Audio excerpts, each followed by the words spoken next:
I think you'll be on board with this. I just feel like this one today, this particular lawyer up. Now, we have an attorney named Lisa Lanier. She's the official attorney of this program. And every week there are, 3 or 4 good, really strong, which side do you take type stories. Yesterday, Chris Demm brought us one that I am entrenched on, but I think she's going to go the other way on it. I think I'm going to lose this case. The Ohio Supreme Court is debating this case. A guy was driving his car in the icy conditions. He hit an ice patch, slid into a mailbox. His car flipped, and he winds up paralyzed. I mean, it's a bad case. The whole case is the discussion here for the Ohio Supreme Court is the mailbox was fortified with bricks. It had a very strong post and pole because the homeowner who owned the mailbox, his mailbox had been vandalized several times. Now, the guy who had the wreck says homeowner is responsible because his mailbox is not supposed to be fortified like that. The law may be on his side, but I say the homeowner has the right to make his mailbox what he wants. Otherwise, it keeps getting vandalized. What's he supposed to do, See, this is why you couldn't be a lawyer. I know. And here's why.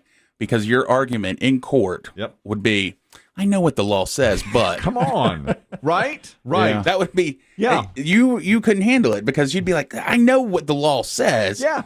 But come on. Exactly. That's essentially your argument. Exactly. That's well done, Biggie. That's right. Your argument would be, come on. That's every time. Yeah. Every time. Like cursing cheerleader. Exactly what I was going to say. First Amendment, but come on. Yeah. Look at this girl. I know it's her right, but come on. We have to punish this girl. Cursing cheerleader is also in Lawyer Up. She's the young lady at only 14 who was cut, didn't make... 4 years ago. Yeah, 4 years ago. Now she's at a little small college now. I read more about her. I bet you did. That was a hate read right there. Yeah. Or is this one of those things that turns into an obsession? Oh, I could see him following her. Wondering where she is now, what she's doing. Oh, that girl. That old foul-mouthed teen. See? 18 now, 14 then, didn't make the varsity cheerleading squad, went right onto her Snapchat and was like, F this school, F the cheerleaders, F the coach, F this, F that. And I thought, you know what, you old foul-mouthed thing. And then the school punished her, and I said, good. But she and her father took it all the way to the Supreme Court saying she has the right to say F this and F that. Come on. Thank you. Thank you. Come on now. Now, all right, here's the other case I'm intrigued about. I just read about it yesterday. There are some folks in Mississippi who are upset because the license plate in Mississippi, every state-issued license plate has "In God We Trust" on the plate. So Mississippi atheists, both of them. I was going to say. All three? They found each other? I hope they're married. Oh, you mean you? Oh, no kidding. Mississippi atheists are saying, why? Come on. Look, I know what the law says. But come on. Mississippi atheists are saying, why should we have to put on our car something we don't believe in God we trust? Come on. And I say to the Mississippi atheists, all right, come on now. Just put it on your car. You're just making a scene. Just be done with it. And the deal is, if you don't want it on your car, you have to get a personalized plate, and it costs $30. And so they're saying, how come we're being charged like $25 or $30? I didn't know that. Why are we being charged to get something that we don't want? That's... So, of course, what you're thinking is, these atheists may be right, but my argument is, come on. You guys are just causing a scene. Put it on your car, for goodness sakes. You know what? Nothing is enough already. I think it's a terrific Lawyer Up. As I looked over these cases today, I thought, these are good now. These are really good. Let's see what Lisa has to say about these. Will you bring up the fact that you almost went into the law yourself with Lisa Lanier in 2 hours' time? Absolutely. Yes. He does it almost every week. Yes. Yeah, that's true, but it's getting more embarrassing. Come on. I thought about taking the LSAT. Oh, did you? You're 50. Okay, fair enough. I am going to do this. I'm going to tell her that today. Also, on this program today, I mentioned yesterday my son wanted to start watching Breaking Bad. And it's that great show. Went off the air, 6 or 7 years ago? It's been a while now. Probably more than that. Great show about making meth. And, I mean, just one of the best shows I've ever seen. So my son, 2 or 3 nights ago, said, can I watch Breaking Bad? And at the same time, my wife and I answered. I said, absolutely. And she said, we'll think about it. Well, yesterday we were home, just the three of us. My daughter's off at summer camp. I just told Chris Demm. She's back tomorrow. Yeah, is this one of those camps where like there's not much contact between her and you? Almost none. Yeah. Yeah. Is it Bible camp? No, it's just regular old Classic. Camp. It's classic summer camp. Sleepaway summer camp. And they show pictures on their website. She looks like she's having a great time. I was going to say, does she have to write letters? Yes. Of course, the way things are now, you'll get them when she's back. I got one. She Did you? she must have sent it the very first day she was there. The letter from camp, and it was great. I mean, I just read it. Send help. Yeah. This is not the life for me. Why I do think you I all hear hate chainsaws me? in the night. Yes.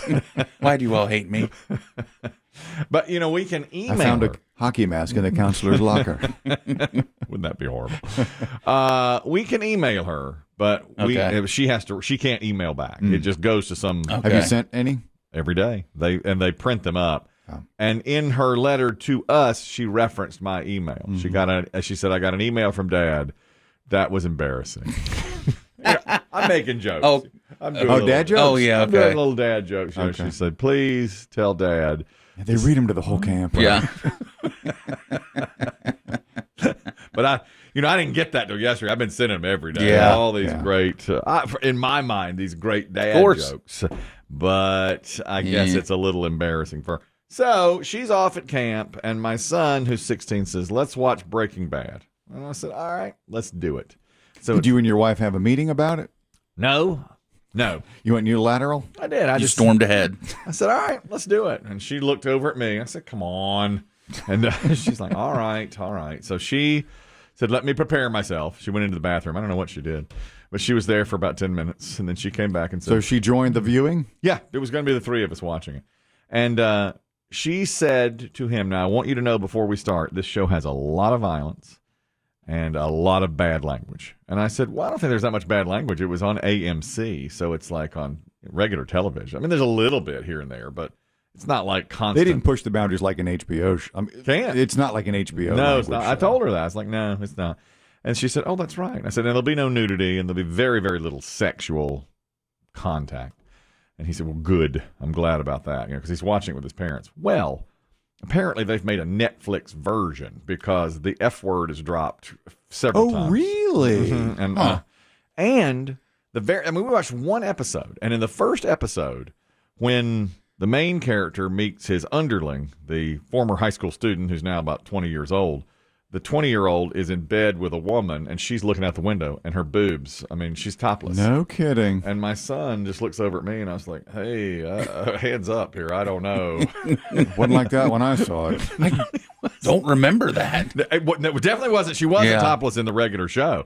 And I couldn't believe it. And it's the main character's 50th birthday. The pilot episode is his 50th birthday. So there's a scene that I didn't remember at all. Okay. It's he and his wife laying in bed toward the end of the episode, maybe halfway through. They're laying in bed on the night of his 50th birthday. And she just casually reaches under the covers. She's like, let's do something for you for your 50th. And starts like, Little rub and tug? rub and tug. And it is a painfully long scene. It goes.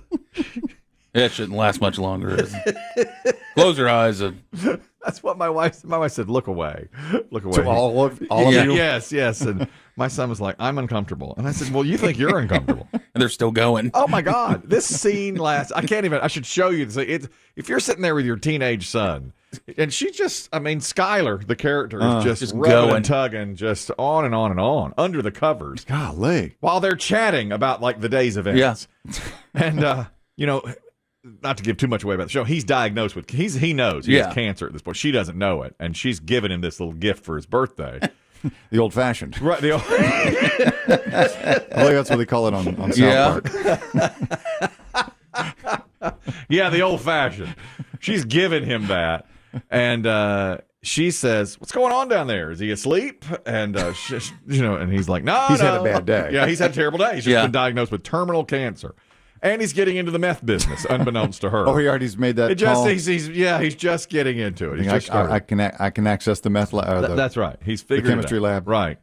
And so she gives him, keeps on. And finally, she's like, that's better. There we go. And she keeps on going. And I just like, man, this scene has got to end. Finally, Ice cream. Anyone? One? Is anything? Please. You talk about awkward. Finally, my wife said, I've got to forward through this. And she forwarded it, and then it's just in fast motion, you know? Then he's really getting it. This is not helping. I don't remember this scene. Just interminable. I did not remember that scene at all. After the show was over, my son said, that was really good, and went up to bed. And she turned to me and said, now do you see why we need to discuss things before? And I said, I didn't remember that scene. She goes, you have a better memory than I do. Why do you not remember that scene? I said, well, I've only seen the show once. And that's probably 12 years ago that I saw that scene. I said, I don't recall. And I bet if it was on television, maybe it was shorter. Maybe. Because, God, it's like, geez. Mm-hmm. Guy needs to get to it already. Let's go. That's what. All right, hurry up, crank it out.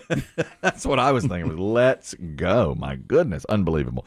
So you think they shot two versions? Yeah. Well, definitely. Even then? Definitely certain scenes. I mean, the woman was topless. Her boobs were out for several seconds, and I was just staring at her. I kind of feel like you could get away with the cussing part a little more. Not a bunch, maybe not that many F words. I think in the regular show on AMC, they used the F word. They did not, but I think they said it, but they bleeped. They didn't bleep it, but it was like silence. Yeah, for that. Well, second. and Maybe, again, I don't remember. with cable, I think you get away with a little bit more. It said it's S. True. Yeah. It said S. Yeah, S flies, but not F. Cable. Not supposed to say F. I don't know how they did, but boy, let me tell you, he was F this and F that. And I thought, here and now, I've got 5 years, so I got 5 seasons of this to watch. And we've agreed to 1 episode per night. And there may be sex scenes in there. I don't know. They weren't even in there. Well, I remember one vividly.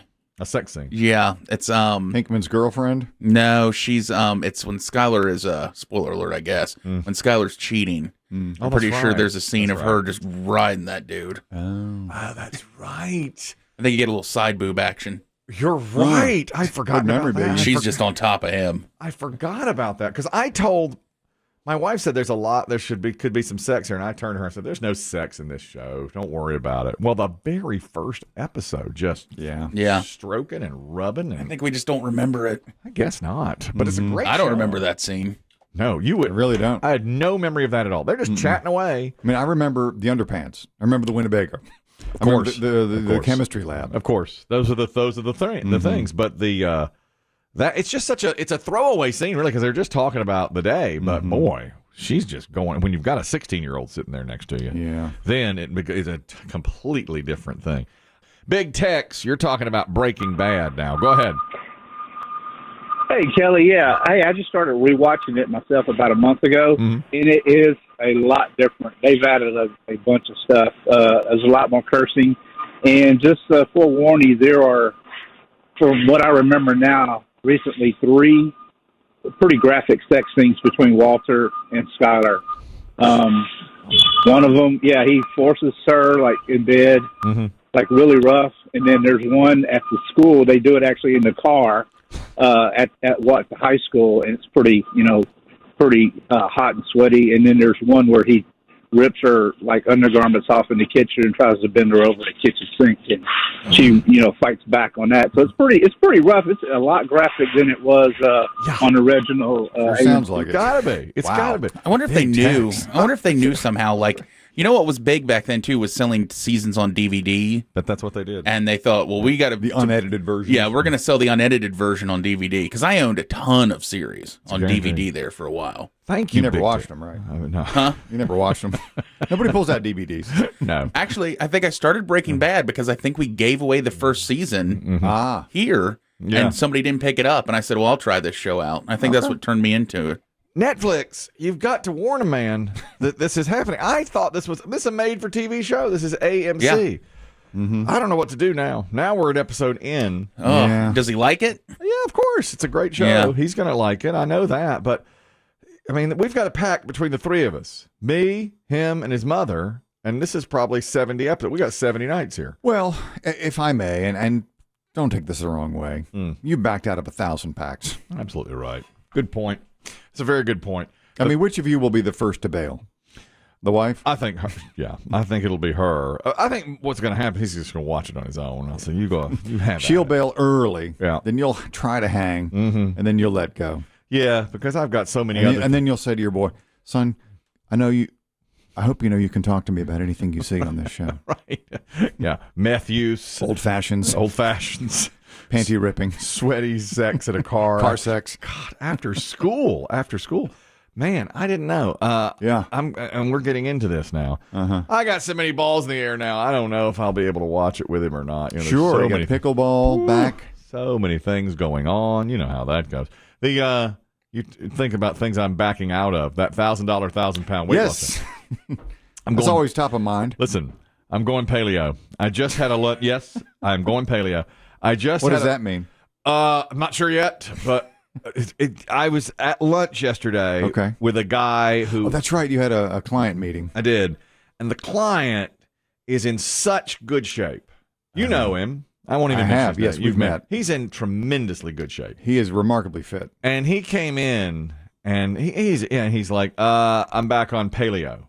And I said, well, what did it tell me? Because I need something, to get me kick-started. And he's like, paleo is easy. It's just no dairy, no sugar, no grains. And he was talking about the devastating corn he hates, corn and wheat and all that stuff. So did you, if I may, Kelly, did you copy his lunch order to the T? Exactly what he ordered, I ordered. Yes. It was a salmon with a wilted green and hold the polenta. How miserable were you? I stopped at Chick-fil-A on the way. I was going to say, you had to. That is not your lunch. You had to. No. And it was just like, oh my God. He ordered first. And I said to myself, I'm getting whatever. Are the greens wilted? They're extra wilted, sir. Salmon, no butter. There's a sauce, but he said, salmon, no butter in the sauce, please. A wilted green and keep the polenta. And I said, copy that, ditto that, make it too. And that's what we had. And I was Did the done. salesperson just kind of look at you perplexed? Yeah, of course. And I had that. I finished it in probably 3 minutes. I was going to say. It was done. And I had to hold back on that. Was that the appetizer? And then we sat there, pretty long lunch. Well, this is another thing about my wife. She's tracking me now with that Life 360 app. Oh, that's right. Yeah. The Stalker Light. Supposedly we got it for our son. That's because he's driving. He's 16 and he's driving, and but we can all stalk each other. And she does that to me. Well, the lunch had to be early. So we got there at like 11:15, 11:20. And then the food came very, very quickly. And so I was done eating by 12:05, and we were done. But yet we sat and chatted for another hour at the booth. I mean, just sat and just one topic led to another. And my wife said, when I got home late yesterday afternoon, she said, how was lunch? I said, it was really good. It went longer than I expected. She goes, I'll say, you arrived at 11:17 a.m. You didn't leave until 1:21 p.m. Oh, wow. That's what it's like. Living with a Life 360 wife. It's your dream. This has always been your dream, Kelly. It has, but total control. But total omniscience. She's controlling me. Yeah. She said, I noticed you were there for a long period of time. And I was like, yeah, I was. And then I noticed you still stopped. Your favorite chicken place. She said, you must have faked your lunch again. I did. I faked a lunch. But that guy's in such good shape. I got to go paleo. Biggie and I are in a $1,000, 1,000-pound weight loss challenge. I got to move the needle. I got to go paleo. This is it. Good luck. This is it. I invite you to join me. Okay. I invite you to join me. Let's get some seeds. The seeds. They're very into seeds. Like pumpkin? Yeah, pumpkin seeds are very big on paleo. It's going to make my issue worse.